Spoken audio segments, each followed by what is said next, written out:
Namaste, welcome to Geeta's Kitchen. Today we'll see how to make a very healthy idli, and this we can make for breakfast, and the specialty about this is that it has no rice. This is Moong Dal Idli.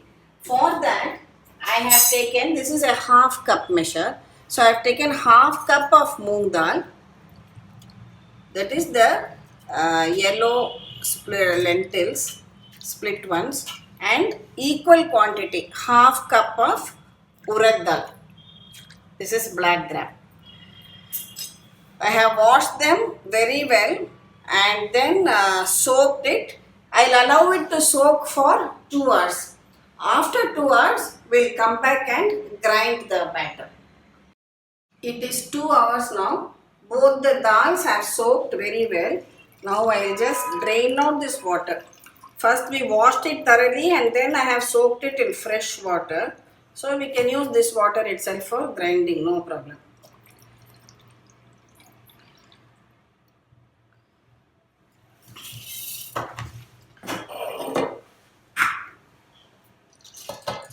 You can grind them both together into a batter like that for idli batter. It should not be too flowing like or too thick. It should be just like idli batter. I'll show you. So don't add too much water at the beginning. Always add water a little at a time. Then you can adjust the consistency. First I have run the mixie without adding any water. See, it has already become a nice paste. I am just going to add very little water. You see the consistency of the batter? Now transfer the batter into another vessel.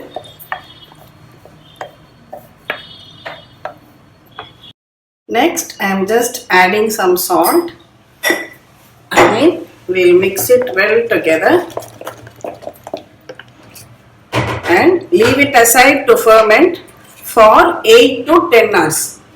After 8 to 10 hours, we can come back and make the Moong Dal Idlis. See, I had kept the batter overnight. It is about 16 hours now. So let us have a look at the batter. It has risen well. Just give it a little mix like this. Add half a teaspoon of ENO. Buy the regular one, not the flavored one, and mix into the batter thoroughly. This will make your idli soft and fluffy. This. I have greased the idli molds and will now pour the batter. Also, we have some water boiling in the vessel. Remember that always the water should be boiling when you put the idlis inside to steam for any kind of idli. So with this quantity of batter, we have got exactly 12 idlis.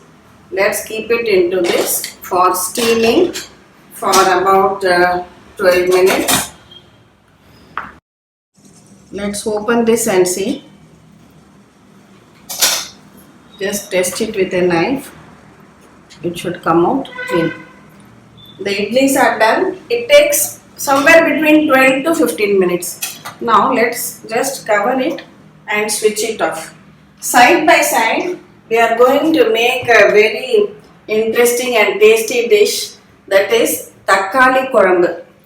The Kuzhambu is something like a sambar, but the speciality here is we are not using any dal.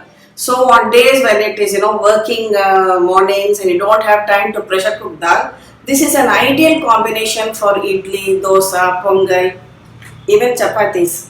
So for this, what we need to do,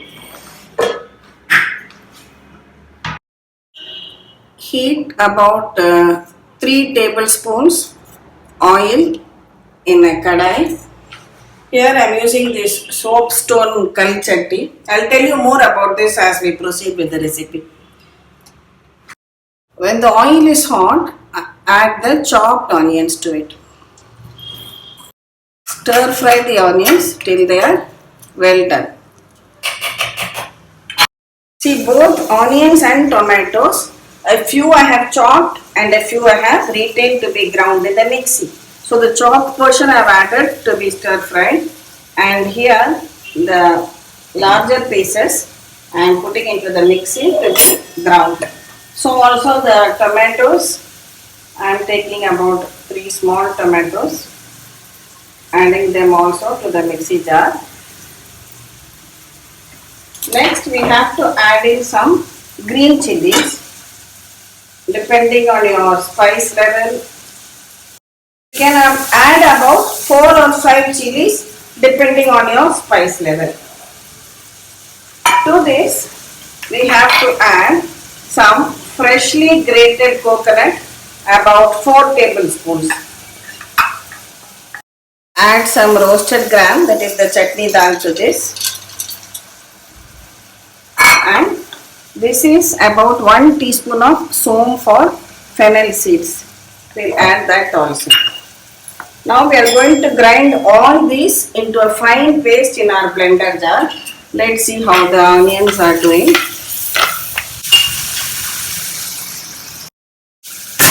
You can add some water and grind it into a fine paste. The onions are well fried. Now we will add in the chopped tomatoes to this. We need nice ripe red tomatoes.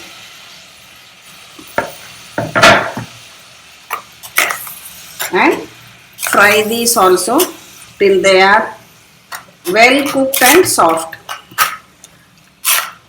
You can add some turmeric powder and also some salt to this.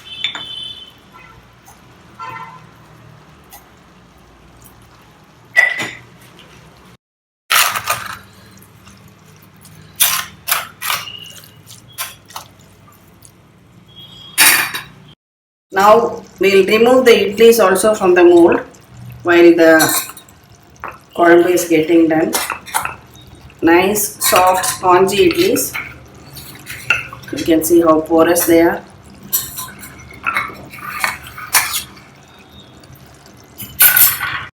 See, the tomatoes have become quite soft and they are well cooked. Just mash them with the back of your ladle like this. Next we will add in some chilli powder. This chilli powder is Kashmiri. This is not very spicy. If your chilli powder is spicy, reduce the quantity because we have already taken 4 or 5 green chillies while grinding. So just add a small quantity of chilli powder to this. And this is Dania powder, that is coriander powder, coriander seed powder. And again mix this all very well together. Next, this ground masala of the tomato, onions, coconut and roasted gram, we will add to this Kuzhambu. I am also adding some water to it so that we can remove out all the masala from this.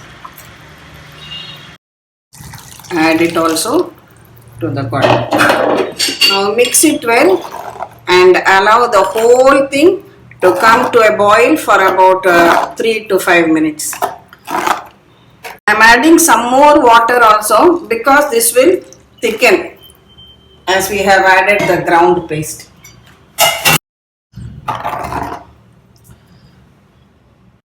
The consistency just like a sambar. So when it is coming to a boil, you just add some freshly chopped coriander leaves to this. Finally, we just have to do the tempering. Take some oil.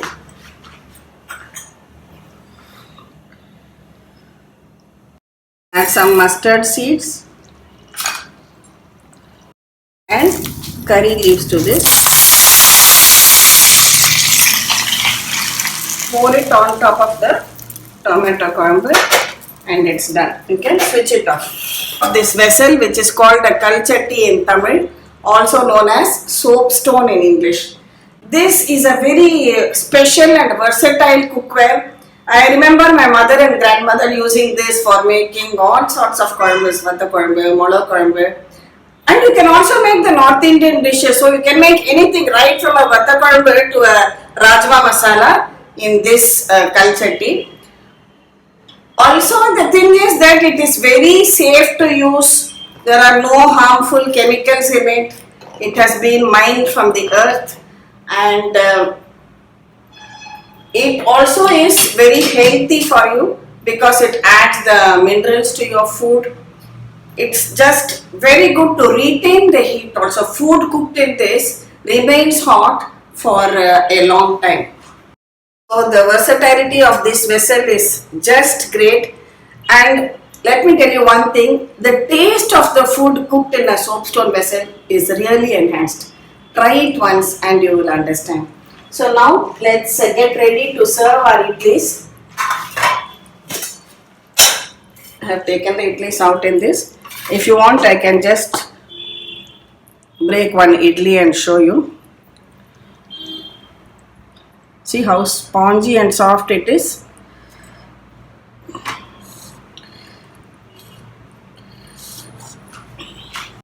As far as maintenance is concerned, it's very simple and easy. You can wash it with soap and water, but you have to be careful while handling because if you drop it, it will break.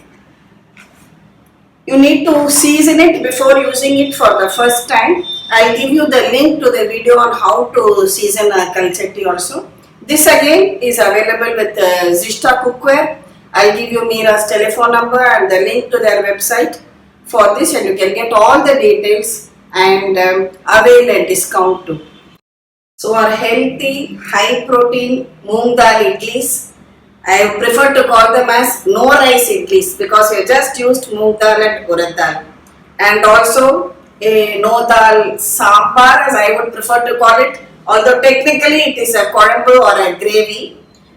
Very easy to make, very healthy, and especially good when you don't have time to pressure cook dal. And this is a versatile side dish for many of your breakfast dishes, whether you want to serve it in pongal, idli, dosa, puri or even chapati. It goes very well.